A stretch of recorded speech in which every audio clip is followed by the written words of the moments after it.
Afterthought, The Promised Neverland, Season 2, Episode 7, New Antagonist. I called it last week. They were obviously trying to set up Norman as a possible enemy. Not a villain whose main motivations are the evil act themselves, but an antagonist. A person whose ideals are in direct opposition of our main characters, that being Emma, and judging by the looks of it, the rest of the other children, who are showing that they really are flip-flopping on the turn of a dime. I mean, they were so down to annihilate all demon kind, yet when talking about their possible future and that it would be built upon the genocide of the species, even though that species is 100% chowing down on fucking humans, it in turn is still a future with possible regrets. But believe you me, I was not shocked at all to see Norman go back on his word in regards to Emma finding Sanjo and Mujika, aka the evil-blooded girl. But what did surprise me is she seems to be the crux of both of their plans,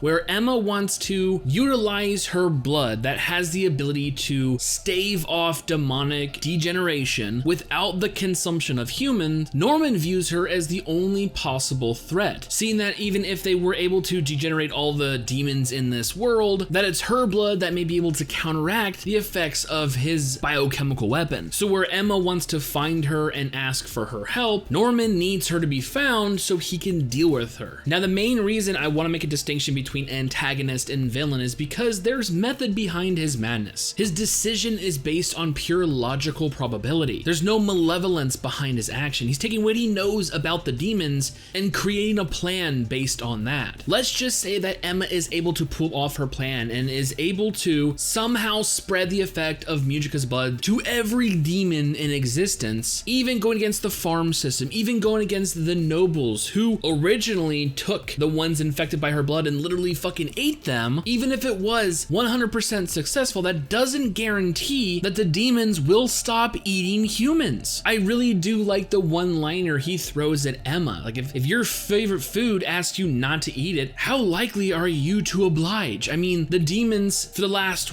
thousands of years, ever since their existence, have been imbibing humans. Do you really think that even if they don't need to, they're gonna give up that delicacy? Even though they would be dealing with more primitive versions of the demons, at least his plan is more realistic than Emma's pipe dream, because it looks like they've completely given up on the possibility of escaping this demonic world. Now that they know that Minerva and all his supporters are dead, the shelters have been compromised, and even a gate to the human world is under lock and key. Ironic that it's under the Gracefield farm, but yes, going against this established society, the nobles and in turn the farm system that have been in a position of power dictating, supply and demand for hundreds of years, is an almost insurmountable dream, especially at this point. I mean, hell, they just escaped from there. So yes, the minuscule bit of any semblance of kindness that was shown to Emma and Ray and the other children had some kind of effect. But as we can see, Norman did not have the pleasure of that. As we see both on Barbara and the others, and even himself, the effects of the Lambda experiences have taken their toll. Barbara is showing signs of seizures, and Norman is now coughing up blood. And judging by how this episode wraps up, it looks like next week is going to give us a glimpse into what Norman went through, picking up where episode 10 of season 1 left off, where Norman was taken to the gate only to be ushered into another room. This time we hear a male voice greeting him. So yeah, I definitely called it last week that Norman is being set up as the main antagonist, whose ideals are in direct opposition of Emma's, even though their ultimate goals are the same: a safe place for humanity to call home. But once again, I believe his acts aren't inherently evil. He is not a villain, but yet merely the next adversary. Like I said, I hope next week's episode gives us more information on what Norman went through. I want to see who was the one greeting Norman at the gate. I wonder if we'll get to see any of the actual Lambda facility or the experiments that the other people went through, and maybe how he met up with Barbara and the others. Hell, I wouldn't even mind meeting this Smee character. And if the episode isn't one giant flashback, I would like to see progress being made on finding Mujika and Sanju. I mean, right now we are on multiple levels of running clocks. We have Norman running out of time. We have Emma, who's been limited to 5 days. days, although we already know that Norman doesn't intend to keep his word. So yeah, things are getting pretty intense. Anyways, what did you guys think about today's episode? Do you agree with the decision of turning Norman frenemy? How much value do you place on Mujica being helpful? Let me know in the comments below. So with all that being said and more Promised Neverland next week, I cannot wait for future episodes.